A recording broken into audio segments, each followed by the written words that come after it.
അത് അൻസലിന്റെ കയ്യിൽ ഇപ്പോൾ ഒരു 10,000 രൂപയുണ്ട്. ഞാൻ അതിന് 20,000 രൂപ ആക്കി തരുന്നത് ഒരു ഫിനാൻഷ്യൽ പ്ലാനിംഗ് അല്ല. പിന്നെ വേണ്ടതെന്ന് വെച്ചാൽ നമ്മുടെ ലൈഫ് സെക്യൂർ ആയിരിക്കണം. അതായത് എനിക്കിപ്പോൾ എന്തെങ്കിലും പറ്റിയാൽ എൻ്റെ കുടുംബത്തിന് പിന്നെ വേറൊരു ഡിപ്പെൻഡൻസി ഉണ്ടാവരുത്. പിന്നെ എപ്പോഴും എല്ലാവർക്കും സംഭവിക്കാവുന്നതാണ് ഹോസ്പിറ്റലിലാവുക.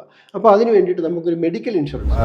ക്രെഡിറ്റ് എന്ന് പറഞ്ഞൊരു വാക്ക് എനിക്ക് പെട്ടെന്ന് ഹുക്ക് ചെയ്യുന്നത്, ഇപ്പം ക്രെഡിറ്റ് കാർഡ്സ് ഏറ്റവും കൂടുതൽ യൂസ് ചെയ്യുന്നത് എനിക്ക് തോന്നുന്നു യൂത്ത് കാര്യമായി ഫിനാൻസ് കൺട്രോൾ ചെയ്യുന്ന ഈ ഒരു ക്രെഡിറ്റ് കാർഡ് ബേസ് ചെയ്തിട്ടാണ്. ക്രെഡിറ്റ് കാർഡ് ഫണ്ട് റോൾ ചെയ്യുക.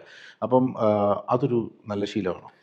അതൊരു നല്ല ശീലമാണെന്ന് ഞാനിപ്പോൾ ഒരു കാര്യം പറയാം. നമ്മളൊരു ഫിനാൻഷ്യൽ പ്ലാനിംഗ് എന്ന് പറയുന്നത് ഒരാളുടെ കയ്യിരിക്കുന്ന പൈസ എങ്ങനെ അയാൾക്ക് ഇരട്ടിച്ചു കൊടുക്കുക എന്നുള്ളതല്ല ഫിനാൻഷ്യൽ പ്ലാനിങ്. ഒരാളുടെ കയ്യിൽ ഇപ്പോൾ അൻസലിൻ്റെ കയ്യിൽ കുറച്ച് കാശുണ്ട്.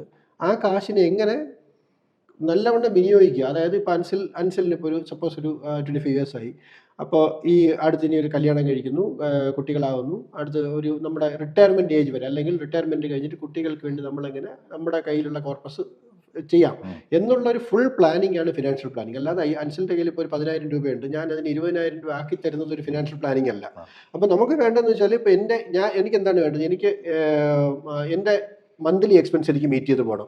അതിന് വേണ്ടിയിട്ട് എന്ത് ചെയ്യണം? മന്ത്ലി എക്സ്പെൻസ് ചിലപ്പോൾ ഒരു മാസം എനിക്ക് സാലറി ഇല്ലെങ്കിലും അത് മീറ്റ് ചെയ്യണം, അല്ലെങ്കിൽ 5 മാസം സാലറി ഇല്ലെങ്കിലും എനിക്ക് മീറ്റ് ചെയ്യേണ്ടതായിട്ടുണ്ട്.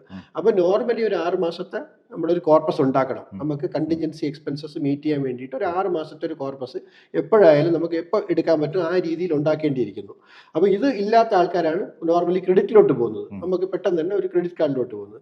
പിന്നെ വേണ്ടതെന്ന് വെച്ചാൽ നമ്മുടെ ലൈഫ് സെക്യൂർ ആയിരിക്കണം. അതായത് എനിക്കിപ്പോൾ എന്തെങ്കിലും പറ്റിയാൽ എൻ്റെ കുടുംബത്തിന് പിന്നെ വേറൊരു ഡിപ്പെൻഡൻസി ഉണ്ടാവരുത്. അപ്പോൾ അതിന് വേണ്ടിയിട്ട് നമ്മളൊരു ടേം പ്ലാൻ ഇൻഷുറൻസ് പ്ലാൻ എടുത്ത് വെച്ചിരിക്കണം. നമുക്ക് എത്രയാണോ നമ്മുടെ നെറ്റ് വർത്ത് എത്രയാണെന്ന് അനലൈസ് ചെയ്തിട്ട് അതനുസരിച്ചിട്ടുള്ള ഒരു ഇൻഷുറൻസ് പ്ലാൻ നമുക്ക് വേണം. പിന്നെ എപ്പോഴും എല്ലാവർക്കും സംഭവിക്കാവുന്നതാണ് ഹോസ്പിറ്റലിലാവുക. അപ്പോൾ അതിന് വേണ്ടിയിട്ട് നമുക്കൊരു മെഡിക്കൽ ഇൻഷുറൻസ് അഡീക്വേറ്റ് ആയിട്ട് കവറായിട്ടുള്ള ഒരു നല്ലൊരു മെഡിക്കൽ ഇൻഷുറൻസ് എടുത്ത് വയ്ക്കണം. അപ്പോൾ അതിന് ശേഷമാണ് നമ്മൾ സേവിങ്സ് സ്റ്റാർട്ട് ചെയ്യാനുള്ളത്. മനസ്സിലായില്ലേ? പിന്നെ നമുക്ക് സേവിങ്സ് ആണ് ആദ്യം. ഈ കണ്ടിജൻസി ഫണ്ടൊക്കെ മീറ്റ് ചെയ്തതിന് ശേഷം നമ്മളൊരു സേവിങ്സ് മെൻറ്റാലിറ്റിയിലോട്ട് പോകണം. അതായത് മന്ത്ലി ഇപ്പോൾ ഇതെല്ലാം കൂടെ മനസ്സിലാക്കി എനിക്ക് ഇത്രയൊക്കെ ചെയ്യാനുള്ള പൈസ എൻ്റെ കയ്യിൽ ഉണ്ടായിരുന്നെങ്കിൽ പക്ഷേ ഇതെല്ലാം ഈവൻ 100 രൂപ വെച്ച് മന്ത്ലി വെച്ചിട്ടാണെങ്കിൽ നമുക്ക് ചെയ്യാൻ പറ്റും.